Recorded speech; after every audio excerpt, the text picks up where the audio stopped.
บายดีเนาะช่วงนี้บ่ได้อัพคลิปขาดูดตะนองขาลงตะนองแล้วมันนี่กับปรีเลิกสงกรานต์แล้วมีเวลาให้มันดูดน้องอีกตึบนี่แต่ผักตบกำลังใส่จักรดูด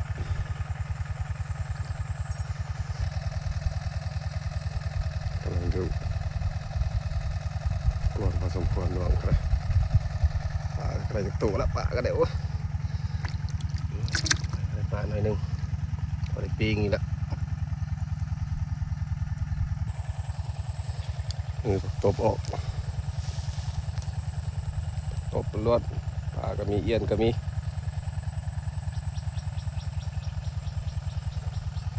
เริ่มตั้งจากโดนเติบละแห้ง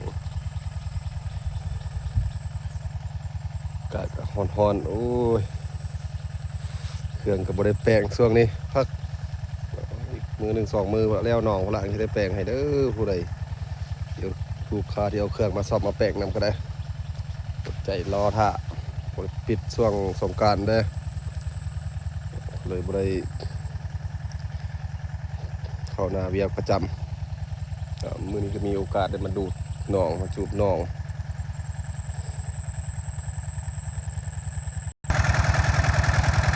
กำลังโอ้เดี๋ยวนี้ไปสีแห้งแล้วเบื้องนี้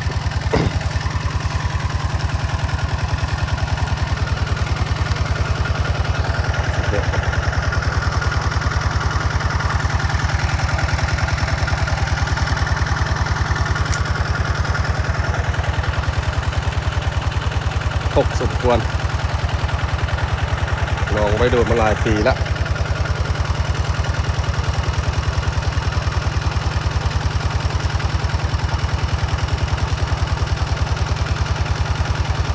มีป่าที่ว่าอะไรเนี่ยมีดอกเพิ่งเลย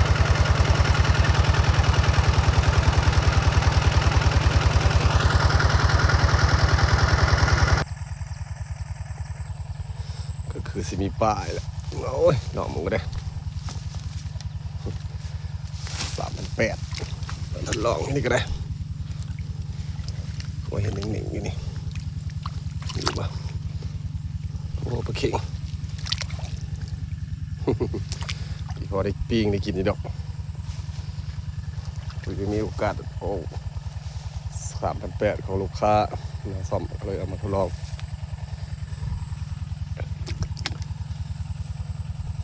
เสียบอยู่ดุไปดู